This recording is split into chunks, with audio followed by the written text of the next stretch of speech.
Écoutez, si tous les grands clubs ne s'intéressent plus à leur propre championnat, eh ben qu'on fasse très clairement une réunion d'urgence, faire une Super League où il y a 20 clubs qui jouent en match aller-retour avec les meilleurs clubs de chaque championnat, classés à l'indice UEFA, avec un système de relégation, parce que là c'est honteux. La prestation du FC Barcelone ce soir, elle est honteuse. Honnêtement, pour une fois que le Real Madrid s'incline à domicile, t'as l'occasion de prendre 6 points d'avance ce soir. Tu joues à domicile, tu ouvres le score, tu fais 10 bonnes premières minutes et tu crois que le match s'arrête à 1-0. Mais de toute façon, quoi qu'il arrive, bon, même si le Real Madrid a perdu, tu laisses encore un espoir au Real Madrid de gagner le titre. Alors que ce soir, ça aurait dû être fini. Si tu bats le Betis Séville ce soir, tu as 6 points d'avance, c'est terminé.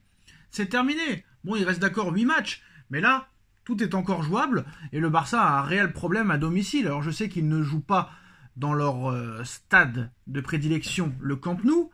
Mais quand même, 3 défaites contre 3 équipes de daube en première partie de saison. Ce soir, encore un match nul. Soi-disant la meilleure équipe du monde, bah moi je suis désolé de le dire, à l'heure où on parle, pour moi la meilleure équipe qui produit le plus beau jeu en ce moment en Europe, c'est le Paris Saint-Germain. C'est pas parce que je suis parisien que je dis ça, mais c'est vrai. Et qui aurait cru ça encore il y a quelques années? C'est incroyable. De dire ça, c'est incroyable. Alors est-ce que ça va se confirmer en Ligue des Champions? Je ne sais pas. Réponse la semaine prochaine ou dans 2 semaines. Mais là, le Barça ce soir a déconné. En plus, ce soir, le Barça avait son équipe type. Seul Rafinha manquait à l'appel. Et ce soir, t'as pas le droit de montrer une telle prestation. Parce que le Real a perdu cet après-midi. Mais au moins, le Real a eu beaucoup d'occasions en deuxième mi-temps. A tout fait pour essayer de gagner. Ils ont perdu. Mais là, ce soir, le match s'est arrêté à la 10e minute pour le Barça. Dès que Gavi a ouvert le score à la 7e, t'avais l'impression que le match était terminé. Que quoi qu'il arrive, le Barça ne pourrait pas être rattrapé au score. Et ça m'a vraiment énervé. Et pour moi, le Barça ce soir n'a rien fait pour gagner. Alors, si ces mecs-là ne s'intéressent plus à la Ligue des Champions, à leur championnat respectif, qu'on fasse seulement une... Ça m'énerve. Ça m'énerve. Ça vraiment, ça m'énerve. Ça m'énerve. Je comprends pas. Qu'on fasse une Super League et qu'on laisse les championnats de côté, vu qu'ils ne s'intéressent qu'à la Ligue des Champions. Ces clubs-là ne s'intéressent qu'à la Ligue des Champions. C'est ce que j'aimerais. J'aimerais que le Barça et le Real se fassent piquer la vedette par l'Atlético Madrid. Mais ce sera réellement compliqué. Mais bon, ce soir, le Barça, franchement, a laissé passer sa chance. Et j'espère qu'ils vont pas le regretter dans les prochaines semaines. Bon, ils ont fait une belle entame de match pourtant. Moi, dès que Gavi a marqué, je pensais que ça allait être 4, 5, 6, 0.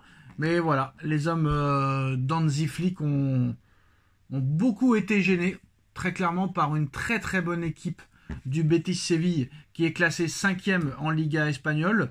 Donc maintenant, tout reste à faire pour la fin de championnat. Rien n'est joué, il y aura un Barça-Real le mois prochain. Mais là, le Real a vraiment encore une chance. Et le Barça a laissé passer sa chance.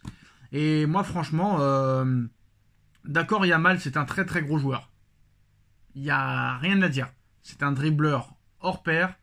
À 17 ans, ce qu'il a fait et ce qu'il fait, c'est incroyable. Mais des fois, il faut quand même avouer que des fois, il n'est pas au top. Il n'est pas au top. L'équipe qu'a mis Flick aujourd'hui, j'ai pas trop compris. Honnêtement, Gavi en numéro 10, même s'il a marqué, ça a marché que 10 minutes, mais ça n'a pas fonctionné. Baldé, on l'a encensé, mais ce soir, catastrophique défensivement. Chesney, il n'a pas le niveau du Barça, je suis désolé de le dire. Et le gardien, c'est important quand tu veux gagner une Ligue des Champions. Et Chesney, voilà. Il y a un problème de gardien de toute façon dans tous les grands clubs. Personne n'a réellement un très très grand gardien. Paris n'a pas un grand gardien, le Barça n'a pas un grand gardien. Le Real Madrid a un très très grand gardien, mais il joue un match sur 2, il est tout le temps blessé. Donc c'est très compliqué. Et le gardien est très important dans une équipe. Donc le Barça, qui aurait pu prendre 6 points d'avance ce soir sur le Real Madrid, est tenu en échec chez lui. et ne prend seulement qu'un point sur le Real, donc 4 points d'avance pour le FC Barcelone qui reste quand même en tête de la Liga espagnole, mais il va falloir faire très attention parce que là ils ont laissé passer un joker. On va revenir sur le Real Madrid qui est accusé d'avoir truqué la vidéo du penalty de Julián Álvarez, d'avoir truqué les images. Alors le Real Madrid accusé d'avoir truqué la vidéo du penalty de Julián Álvarez. Des experts pointent des anomalies techniques sur la vidéo utilisée pour annuler le penalty de Julián Álvarez face au Real en Ligue des Champions. L'UEFA est accusé d'avoir diffusé une version éditée de l'action. Donc les supporters et l'Atlético Madrid exigent la vidéo originale et des explications officielles. Voilà, bon, c'est ce que je disais, ce club, il y a quelque chose qui va pas, un jour la vérité va sortir.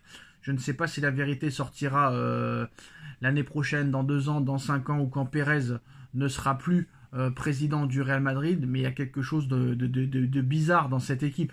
Limite, cet après-midi, ils perdent, mais on dirait que voilà, on leur a demandé de perdre pour essayer de ne pas être soupçonnés. Voilà, quand tu vois le Barça ce soir qui profite pas de la défaite du Real Madrid et encaisse le nul à domicile, c'est bizarre. Honnêtement, c'est très bizarre. Par exemple, tout à l'heure, tu vois que le Barça voulait partir en contre-attaque en fin de match, et tu vois que l'arbitre a décidé d'arrêter l'action. Il a empêché le joueur du Barça de partir en contre-attaque.